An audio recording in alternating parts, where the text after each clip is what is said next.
ಸರ್ಕಾರದ ದುರಾಡಳಿತ ಮತ್ತೆ ಬೆಲೆ ಏರಿಕೆ ವಿರುದ್ಧ ಬಿಜೆಪಿಯ ಜನಾಕ್ರೋಶ ಯಾತ್ರೆ ಉಡುಪಿಯಲ್ಲಿ ಕಲ್ಸಂಕದಿಂದ ಬಿಜೆಪಿ ಕಚೇರಿವರೆಗೆ ಬಿಜೆಪಿ ನಾಯಕರ ಹೋರಾಟ.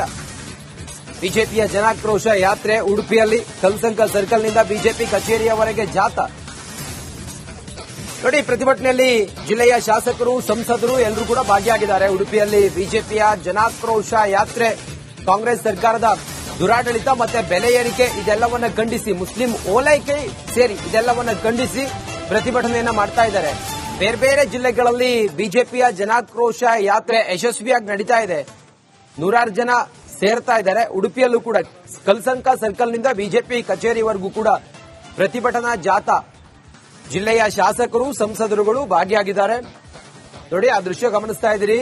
ಕಲ್ಸಂಕ ಯಾವಾಗ್ಲೂ ಕೂಡ ಅಲ್ಲಿ ಗಿಜಿಗಿಜಿ ಅಂತ ಟ್ರಾಫಿಕ್ ಇರುತ್ತೆ. ಆ ಉಡುಪಿಯ ಕಲ್ಸಂಕದಿಂದ ಬಿಜೆಪಿ ಕಚೇರಿವರೆಗೆ ಮೆರವಣಿಗೆ ಜಾಥಾ, ಪ್ರತಿಭಟನಾ ಮೆರವಣಿಗೆಯನ್ನ ಮಾಡ್ತಾ ಬಿಜೆಪಿಯ ನಾಯಕರುಗಳು ಹೋಗ್ತಾ ಇರುವಂತಹ ದೃಶ್ಯ. ವಿಜಯೇಂದ್ರ ಅವರ ಆದಿಯಾಗಿ ಮಾನ್ಯ ಸಂಸದರಾದಂತೆ ಬಿಜೆಪಿಯ ನಾಯಕರುಗಳೆಲ್ಲ ಇದ್ದಾರೆ. ವಿಜಯೇಂದ್ರ ರಾಜ್ಯಾಧ್ಯಕ್ಷರು, ಬಿಜೆಪಿಯ ರಾಜ್ಯಾಧ್ಯಕ್ಷರು, ಬಿಜೆಪಿಯ ಹಿರಿಯ ನಾಯಕರೆಲ್ಲ ಇದ್ದಾರೆ. ಕಲ್ಸಂಕ ಸರ್ಕಲ್ ಯಾವಾಗ್ಲೂ ಕೂಡ ಅಲ್ಲಿ ಗಿಜಿಗಿಜಿ ಅನ್ನೋಷ್ಟು ಟ್ರಾಫಿಕ್ ಇರುತ್ತೆ. ಸಿಕ್ಕಾಪಟ್ಟೆ ಎಲ್ಲ ಆ ಕಡೆ ಈ ಕಡೆ ಹೋಗೋರೆಲ್ಲ ಕಲ್ಸಂಕಕ್ಕೆ ಬಂದು ಹೋಗ್ಬೇಕು.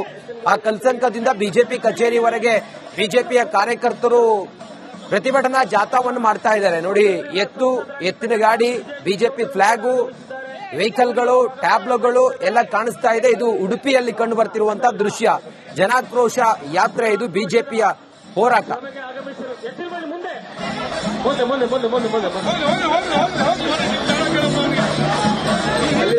ಇನ್ನಷ್ಟು ಮಾಹಿತಿಯೊಂದಿಗೆ ನಮ್ಮ ಉಡುಪಿಯ ಪ್ರತಿನಿಧಿ ಹರೀಶ್ ಪಾಲೇಚಾರ್ ಈಗ ದೂರವಾಣಿ ಸಂಪರ್ಕಕ್ಕೆ ಬಂದಿದ್ದಾರೆ. ಹರೀಶ್, ಉಡುಪಿಯಲ್ಲಿ ಬಿಜೆಪಿಯ ಜನಾಕ್ರೋಶ ಯಾತ್ರೆ ಹೇಗ್ ನಡೀತಾ ಇದೆ? ಯಾರ್ಯಾರಿದ್ದಾರೆ? ಎಲ್ಲಿಂದ ಎಲ್ಲಿಗೆ ಹೋಗ್ತಾರೆ? ಆ ನಂತರ ಮುಂದೇನು? ಹರೀಶ್, ಉಡುಪಿಯಲ್ಲಿ ಜನಾಕ್ರೋಶ ಜನಯಾತ್ರೆ ಏನಿದೆ ಅದು ಸಾಕಷ್ಟು ಕಾರ್ಯಕರ್ತರಿಂದ ತುಂಬಿ ತುಳುಕಿದೆ ಅಂತ ಹೇಳ್ಬೋದು. ಉಡುಪಿಯ ಕೃಷ್ಣ ಮಠದ ಪಾರ್ಕಿಂಗ್ ಏರಿಯಾದಿಂದ ಆರಂಭ ಆಗಿರುವಂತಹ ಯಾತ್ರೆ ಇದು. ಸಾಕಷ್ಟು ಬಿಜೆಪಿ ನಾಯಕರು, ಹಿರಿಯ ನಾಯಕರು ಕೂಡ ಭಾಗವಹಿಸಿರುವಂತದ್ದು. ರಾಜ್ಯಾಧ್ಯಕ್ಷರಾಗಿರುವಂತಹ ವಿಜಯೇಂದ್ರ ಅವರು ಸೇರಿದಂತೆ ಶ್ರೀರಾಮುಲು ಅವರು ಕೂಡ ಸದ್ಯಕ್ಕೆ ಭಾಗಿಯಾಗಿರುವಂತದ್ದು. ಒಟ್ಟಿನಲ್ಲಿ ಉಡುಪಿ ಜಿಲ್ಲೆಯ 5 ಶಾಸಕರು ಸೇರಿದಂತೆ ದಕ್ಷಿಣ ಕನ್ನಡ ಇರಬಹುದು, ಚಿಕ್ಕಮಗಳೂರು ಭಾಗದ ಬಿಜೆಪಿಯ ಗಣ್ಯ ನಾಯಕರು ಕೂಡ ಆಗಮಿಸಿರುವಂತದ್ದು. ಜೊತೆಗೆ ಕಾರ್ಯಕರ್ತರು ಕೂಡ ಹುಮ್ಮಸ್ಸಿನಿಂದ ಈ ಪ್ರತಿಭಟನೆಯಲ್ಲಿ ಭಾಗಿಯಾಗಿರುವಂತದ್ದು. ಸುಮಾರು ಕಡಿಯಾಳಿಯವರೆಗೆ ಸುಮಾರು 1.5-2 ಕಿಲೋಮೀಟರ್ನಷ್ಟು ಪಾದಯಾತ್ರೆ ಕೂಡ ನಡೀತಾ ಇರುವಂತದ್ದು. ನಂತರದಲ್ಲಿ ಸಭೆ ಕೂಡ ನಡೆಯುವುದಕ್ಕಿದೆ. ಹಾಗಾಗಿ ಜನ ಎಷ್ಟು ಬಿಸಿಲಿದ್ರೂ ಕೂಡ ಈ ಯಾತ್ರೆಯಲ್ಲಿ ಹುಮ್ಮಸ್ಸಿನಿಂದ ಭಾಗವಹಿಸಿರುವಂತದ್ದು. ಜೊತೆಗೆ ಸರ್ಕಾರದ ಬೆಲೆ ಏರಿಕೆ ನೀತಿಯನ್ನ ಖಂಡಿಸಿ ಬೇರೆ ಬೇರೆ ರೀತಿಯ ಟ್ಯಾಬ್ಲೋಗಳನ್ನ ಕೂಡ ಮಾಡಿಸುವ ಮೂಲಕ ಸರ್ಕಾರವನ್ನ ಅಣಕಿಸುವಂತ ಒಂದು ಸರ್ಕಾರವನ್ನು ಎಚ್ಚೆತ್ತುಕೊಳ್ಳುವಂತ ಮಾಡುವಂತ ಕೆಲಸವನ್ನ ಕೂಡ ಬಿಜೆಪಿ ಕಾರ್ಯಕರ್ತರು ಮಾಡ್ತಾ ಇರುವಂತದ್ದು. ಒಟ್ಟಿನಲ್ಲಿ ಒಂದು ರೀತಿಯಲ್ಲಿ ಈ ಪ್ರತಿಭಟನೆ ಮೂಲಕ ಒಂದು ಹೊಸ ರೀತಿಯ ಸಂಚಲನ ಜಿಲ್ಲೆಯಲ್ಲಿ ಸಿಕ್ಕಿದೆ ಅಂತ ಹೇಳ್ಬೋದು. ಬಿಜೆಪಿ ಭದ್ರಕೋಟೆ ಅಂತ ನಾವು ಉಡುಪಿ ಜಿಲ್ಲೆ ಮತ್ತು ಮಂಗಳೂರನ್ನು ಕರೀತೇವೆ. ಆದರೆ ಸಾಕಷ್ಟು ಸಮಯದಿಂದ ಒಂದು ರೀತಿಯಲ್ಲಿ ತಣ್ಣಗಾಗಿತ್ತು. ಮತ್ತೆ ಪ್ರತಿಭಟನೆಯ ಕಾವು ಈ ಮೂಲಕ ಕಂಡುಕೊಂಡಿದೆ ಅಂತ ಹೇಳ್ಬಹುದು. ಓಕೆ ಹರೀಶ್, ಥ್ಯಾಂಕ್ ಯು ತಮ್ಮೆಲ್ಲ ಮಾಹಿತಿಗಾಗಿ. ಸರ್ಕಾರದ ದುರಾಡಳಿತ ಮತ್ತೆ ಬೆಲೆ ಏರಿಕೆ ವಿರುದ್ಧ ಬಿಜೆಪಿಯ ಜನಾಕ್ರೋಶ ಯಾತ್ರೆ ಉಡುಪಿಯಲ್ಲಿ ಕಲ್ಸಂಕದಿಂದ ಬಿಜೆಪಿ ಕಚೇರಿವರೆಗೆ ಬಿಜೆಪಿ ನಾಯಕರ ಹೋರಾಟ. ಬಿಜೆಪಿಯ ಜನಾಕ್ರೋಶ ಯಾತ್ರೆ ಉಡುಪಿಯಲ್ಲಿ ಕಲ್ಸಂಕ ಸರ್ಕಲ್ನಿಂದ ಬಿಜೆಪಿ ಕಚೇರಿಯವರೆಗೆ ಜಾಥಾ. ನೋಡಿ, ಪ್ರತಿಭಟನೆಯಲ್ಲಿ ಜಿಲ್ಲೆಯ ಶಾಸಕರು, ಸಂಸದರು ಎಲ್ಲರೂ ಕೂಡ ಭಾಗಿಯಾಗಿದ್ದಾರೆ. ಉಡುಪಿಯಲ್ಲಿ ಬಿಜೆಪಿಯ ಜನಾಕ್ರೋಶ ಯಾತ್ರೆ ಕಾಂಗ್ರೆಸ್ ಸರ್ಕಾರದ ದುರಾಡಳಿತ ಮತ್ತೆ ಬೆಲೆ ಏರಿಕೆ ಇದೆಲ್ಲವನ್ನ ಖಂಡಿಸಿ, ಮುಸ್ಲಿಂ ಓಲೈಕೆ ಸೇರಿ ಇದೆಲ್ಲವನ್ನ ಖಂಡಿಸಿ ಪ್ರತಿಭಟನೆಯನ್ನ ಮಾಡ್ತಾ ಇದ್ದಾರೆ. ಬೇರೆ ಬೇರೆ ಜಿಲ್ಲೆಗಳಲ್ಲಿ ಬಿಜೆಪಿಯ ಜನಾಕ್ರೋಶ ಯಾತ್ರೆ ಯಶಸ್ವಿಯಾಗಿ ನಡೀತಾ ಇದೆ. ನೂರಾರು ಜನ ಸೇರ್ತಾ ಇದ್ದಾರೆ. ಉಡುಪಿಯಲ್ಲೂ ಕೂಡ ಕಲ್ಸಂಕ ಸರ್ಕಲ್ನಿಂದ ಬಿಜೆಪಿ ಕಚೇರಿವರೆಗೂ ಕೂಡ ಪ್ರತಿಭಟನಾ ಜಾಥಾ. ಜಿಲ್ಲೆಯ ಶಾಸಕರು, ಸಂಸದರುಗಳು ಭಾಗಿಯಾಗಿದ್ದಾರೆ. ನೋಡಿ, ಆ ದೃಶ್ಯ ಗಮನಿಸ್ತಾ ಇದ್ದೀರಿ. ಕಲ್ಸಂಕ ಯಾವಾಗ್ಲೂ ಕೂಡ ಅಲ್ಲಿ ಗಿಜಿಗಿಜಿ ಅಂತ ಟ್ರಾಫಿಕ್ ಇರುತ್ತೆ.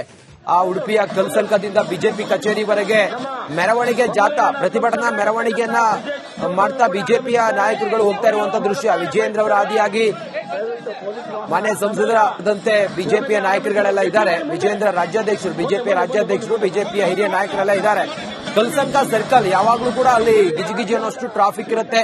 ಸಿಕ್ಕಾಪಟ್ಟೆ ಎಲ್ಲ ಆ ಕಡೆ ಈ ಕಡೆ ಹೋಗೋರೆಲ್ಲ ಕಲ್ಸಂಕಕ್ಕೆ ಬಂದು ಹೋಗ್ಬೇಕು. ಆ ಕಲ್ಸಂಕದಿಂದ ಬಿಜೆಪಿ ಕಚೇರಿವರೆಗೆ ಬಿಜೆಪಿಯ ಕಾರ್ಯಕರ್ತರು ಪ್ರತಿಭಟನಾ ಜಾಥಾವನ್ನು ಮಾಡ್ತಾ ಇದ್ದಾರೆ. ನೋಡಿ, ಎತ್ತಿನ ಗಾಡಿ, ಬಿಜೆಪಿ ಫ್ಲಾಗು, ವೆಹಿಕಲ್ಗಳು, ಟ್ಯಾಬ್ಲೋಗಳು ಎಲ್ಲ ಕಾಣಿಸ್ತಾ ಇದೆ. ಇದು ಉಡುಪಿಯಲ್ಲಿ ಕಂಡು ಬರ್ತಿರುವಂತಹ ದೃಶ್ಯ. ಜನಾಕ್ರೋಶ ಯಾತ್ರೆ, ಇದು ಬಿಜೆಪಿಯ ಹೋರಾಟ.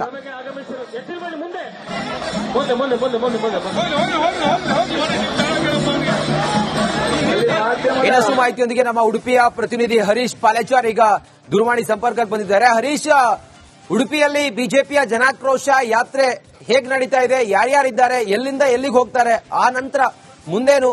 ಹರೀಶ್, ಉಡುಪಿಯಲ್ಲಿ ಜನಾಕ್ರೋಶ ಜನಯಾತ್ರೆ ಏನಿದೆ ಅದು ಸಾಕಷ್ಟು ಕಾರ್ಯಕರ್ತರಿಂದ ತುಂಬಿ ತುಳುಕಿದೆ ಅಂತ ಹೇಳ್ಬೋದು. ಉಡುಪಿಯ ಕೃಷ್ಣ ಮಠದ ಪಾರ್ಕಿಂಗ್ ಏರಿಯಾದಿಂದ ಆರಂಭ ಆಗಿರುವಂತಹ ಯಾತ್ರೆ ಇದು. ಸಾಕಷ್ಟು ಬಿಜೆಪಿ ನಾಯಕರು, ಹಿರಿಯ ನಾಯಕರು ಕೂಡ ಭಾಗವಹಿಸಿರುವಂತದ್ದು. ರಾಜ್ಯಾಧ್ಯಕ್ಷರಾಗಿರುವಂತಹ ವಿಜಯೇಂದ್ರ ಅವರು ಸೇರಿದಂತೆ ಶ್ರೀರಾಮುಲು ಅವರು ಕೂಡ ಸದ್ಯಕ್ಕೆ ಭಾಗಿಯಾಗಿರುವಂತದ್ದು. ಒಟ್ಟಿನಲ್ಲಿ ಉಡುಪಿ ಜಿಲ್ಲೆಯ 5 ಶಾಸಕರು ಸೇರಿದಂತೆ ದಕ್ಷಿಣ ಕನ್ನಡ ಇರಬಹುದು, ಚಿಕ್ಕಮಗಳೂರು ಭಾಗದ ಬಿಜೆಪಿಯ ಗಣ್ಯ ನಾಯಕರು ಕೂಡ ಆಗಮಿಸಿರುವಂತದ್ದು. ಜೊತೆಗೆ ಕಾರ್ಯಕರ್ತರು ಕೂಡ ಹುಮ್ಮಸ್ಸಿನಿಂದ ಈ ಪ್ರತಿಭಟನೆಯಲ್ಲಿ ಭಾಗಿಯಾಗಿರುವಂತದ್ದು. ಸುಮಾರು ಕಡಿಯಾಳಿಯವರೆಗೆ ಸುಮಾರು 1.5-2 ಕಿಲೋಮೀಟರ್ನಷ್ಟು ಪಾದಯಾತ್ರೆ ಕೂಡ ನಡೀತಾ ಇರುವಂತದ್ದು. ನಂತರದಲ್ಲಿ ಸಭೆ ಕೂಡ ನಡೆಯೋದಕ್ಕಿದೆ. ಹಾಗಾಗಿ ಜನ ಇಷ್ಟು ಬಿಸಿಲಿದ್ರೂ ಕೂಡ ಈ ಯಾತ್ರೆಯಲ್ಲಿ ಹುಮ್ಮಸ್ಸಿನಿಂದ ಭಾಗವಹಿಸಿರುವಂತದ್ದು. ಜೊತೆಗೆ ಸರ್ಕಾರದ ಬೆಲೆ ಏರಿಕೆ ನೀತಿಯನ್ನ ಖಂಡಿಸಿ ಬೇರೆ ಬೇರೆ ರೀತಿಯ ಟ್ಯಾಬ್ಲೋಗಳನ್ನ ಕೂಡ ಮಾಡಿಸುವ ಮೂಲಕ ಸರ್ಕಾರವನ್ನ ಅಣಕಿಸುವಂತ ಒಂದು ಸರ್ಕಾರವನ್ನು ಎಚ್ಚೆತ್ತುಕೊಳ್ಳುವಂತ ಮಾಡುವಂತ ಕೆಲಸವನ್ನ ಕೂಡ ಬಿಜೆಪಿ ಕಾರ್ಯಕರ್ತರು ಮಾಡ್ತಾ ಇರುವಂತದ್ದು. ಒಟ್ಟಿನಲ್ಲಿ ಒಂದು ರೀತಿಯಲ್ಲಿ ಈ ಪ್ರತಿಭಟನೆಯ ಮೂಲಕ ಒಂದು ಹೊಸ ರೀತಿಯ ಸಂಚಲನ ಜಿಲ್ಲೆಯಲ್ಲಿ ಸಿಕ್ಕಿದೆ ಅಂತ ಹೇಳ್ಬೋದು. ಬಿಜೆಪಿ ಭದ್ರಕೋಟೆ ಅಂತ ನಾವು ಉಡುಪಿ ಜಿಲ್ಲೆ ಮತ್ತು ಮಂಗಳೂರನ್ನ ಕರೀತೇವೆ. ಆದರೆ ಸಾಕಷ್ಟು ಸಮಯದಿಂದ ಒಂದು ರೀತಿಯಲ್ಲಿ ತಣ್ಣಗಾಗಿತ್ತು. ಮತ್ತೆ ಪ್ರತಿಭಟನೆಯ ಕಾವು ಈ ಮೂಲಕ ಕಂಡುಕೊಂಡಿದೆ ಅಂತ ಹೇಳ್ಬಹುದು. ಓಕೆ ಹರೀಶ್, ಥ್ಯಾಂಕ್ ಯು ತಮ್ಮೆಲ್ಲ ಮಾಹಿತಿಗಾಗಿ. ಸರ್ಕಾರದ ದುರಾಡಳಿತ ಮತ್ತೆ ಬೆಲೆ ಏರಿಕೆ ವಿರುದ್ಧ ಬಿಜೆಪಿಯ ಜನಾಕ್ರೋಶ ಯಾತ್ರೆ ಉಡುಪಿಯಲ್ಲಿ. ಕಲ್ಸಂಕದಿಂದ ಬಿಜೆಪಿ ಕಚೇರಿವರೆಗೆ ಬಿಜೆಪಿ ನಾಯಕರ ಹೋರಾಟ. ಬಿಜೆಪಿಯ ಜನಾಕ್ರೋಶ ಯಾತ್ರೆ ಉಡುಪಿಯಲ್ಲಿ ಕಲ್ಸಂಕ ಸರ್ಕಲ್ನಿಂದ ಬಿಜೆಪಿ ಕಚೇರಿಯವರೆಗೆ ಜಾಥಾ. ನೋಡಿ, ಪ್ರತಿಭಟನೆಯಲ್ಲಿ ಜಿಲ್ಲೆಯ ಶಾಸಕರು, ಸಂಸದರು ಎಲ್ಲರೂ ಕೂಡ ಭಾಗಿಯಾಗಿದ್ದಾರೆ. ಉಡುಪಿಯಲ್ಲಿ ಬಿಜೆಪಿಯ ಜನಾಕ್ರೋಶ ಯಾತ್ರೆ ಕಾಂಗ್ರೆಸ್ ಸರ್ಕಾರದ ದುರಾಡಳಿತ ಮತ್ತೆ ಬೆಲೆ ಏರಿಕೆ ಇದೆಲ್ಲವನ್ನ ಖಂಡಿಸಿ, ಮುಸ್ಲಿಂ ಓಲೈಕೆ ಸೇರಿ ಇದೆಲ್ಲವನ್ನ ಖಂಡಿಸಿ ಪ್ರತಿಭಟನೆಯನ್ನ ಮಾಡ್ತಾ ಇದ್ದಾರೆ. ಬೇರೆ ಬೇರೆ ಜಿಲ್ಲೆಗಳಲ್ಲಿ ಬಿಜೆಪಿಯ ಜನಾಕ್ರೋಶ ಯಾತ್ರೆ ಯಶಸ್ವಿಯಾಗಿ ನಡೀತಾ ಇದೆ. 100 ಜನ ಸೇರ್ತಾ ಇದ್ದಾರೆ. ಉಡುಪಿಯಲ್ಲೂ ಕೂಡ ಕಲ್ಸಂಕ ಸರ್ಕಲ್ನಿಂದ ಬಿಜೆಪಿ ಕಚೇರಿವರೆಗೂ ಕೂಡ ಪ್ರತಿಭಟನಾ ಜಾಥಾ. ಜಿಲ್ಲೆಯ ಶಾಸಕರು, ಸಂಸದರುಗಳು ಭಾಗಿಯಾಗಿದ್ದಾರೆ. ನೋಡಿ, ಆ ದೃಶ್ಯ ಗಮನಿಸ್ತಾ ಇದ್ದೀರಿ. ಕಲ್ಸಂಕ ಯಾವಾಗ್ಲೂ ಕೂಡ ಅಲ್ಲಿ ಗಿಜಿಗಿಜಿ ಅಂತ ಟ್ರಾಫಿಕ್ ಇರುತ್ತೆ. ಆ ಉಡುಪಿಯ ಕಲ್ಸಂಕದಿಂದ ಬಿಜೆಪಿ ಕಚೇರಿವರೆಗೆ ಮೆರವಣಿಗೆ ಜಾಥಾ, ಪ್ರತಿಭಟನಾ ಮೆರವಣಿಗೆಯನ್ನ ಮಾಡ್ತಾ ಬಿಜೆಪಿಯ ನಾಯಕರುಗಳು ಹೋಗ್ತಾ ಇರುವಂತಹ ದೃಶ್ಯ. ವಿಜಯೇಂದ್ರ ಅವರ ಆದಿಯಾಗಿ ಮಾನ್ಯ ಸಂಸದರಾದಂತೆ ಬಿಜೆಪಿಯ ನಾಯಕರುಗಳೆಲ್ಲ ಇದ್ದಾರೆ. ವಿಜಯೇಂದ್ರ ರಾಜ್ಯಾಧ್ಯಕ್ಷರು, ಬಿಜೆಪಿಯ ರಾಜ್ಯಾಧ್ಯಕ್ಷರು, ಬಿಜೆಪಿಯ ಹಿರಿಯ ನಾಯಕರೆಲ್ಲ ಇದ್ದಾರೆ. ಕಲ್ಸಂಕ ಸರ್ಕಲ್ ಯಾವಾಗ್ಲೂ ಕೂಡ ಅಲ್ಲಿ ಗಿಜಿಗಿಜಿ ಅನ್ನೋಷ್ಟು ಟ್ರಾಫಿಕ್ ಇರುತ್ತೆ. ಸಿಕ್ಕಾಪಟ್ಟೆ ಎಲ್ಲ ಆ ಕಡೆ ಈ ಕಡೆ ಹೋಗೋರೆಲ್ಲ ಕಲ್ಸಂಕಕ್ಕೆ ಬಂದು ಹೋಗ್ಬೇಕು. ಆ ಕಲ್ಸಂಕದಿಂದ ಬಿಜೆಪಿ ಕಚೇರಿವರೆಗೆ ಬಿಜೆಪಿಯ ಕಾರ್ಯಕರ್ತರು ಪ್ರತಿಭಟನಾ ಜಾಥಾವನ್ನು ಮಾಡ್ತಾ ಇದ್ದಾರೆ. ನೋಡಿ, ಎತ್ತಿನ ಗಾಡಿ, ಬಿಜೆಪಿ ಫ್ಲಾಗು, ವೆಹಿಕಲ್ಗಳು, ಟ್ಯಾಬ್ಲೋಗಳು ಎಲ್ಲ ಕಾಣಿಸ್ತಾ ಇದೆ. ಇದು ಉಡುಪಿಯಲ್ಲಿ ಕಂಡು ಬರ್ತಿರುವಂತಹ ದೃಶ್ಯ. ಜನಾಕ್ರೋಶ ಯಾತ್ರೆ, ಇದು ಬಿಜೆಪಿಯ ಹೋರಾಟ.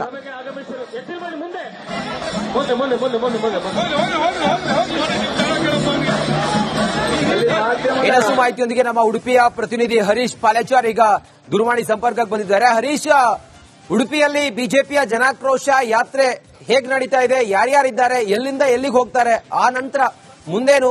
ಹರೀಶ್, ಉಡುಪಿಯಲ್ಲಿ ಜನಾಕ್ರೋಶ ಜನಯಾತ್ರೆ ಏನಿದೆ ಅದು ಸಾಕಷ್ಟು ಕಾರ್ಯಕರ್ತರಿಂದ ತುಂಬಿ ತುಳುಕಿದೆ ಅಂತ ಹೇಳ್ಬೋದು. ಉಡುಪಿಯ ಕೃಷ್ಣ ಮಠದ ಪಾರ್ಕಿಂಗ್ ಏರಿಯಾದಿಂದ ಆರಂಭ ಆಗಿರುವಂತಹ ಯಾತ್ರೆ ಇದು.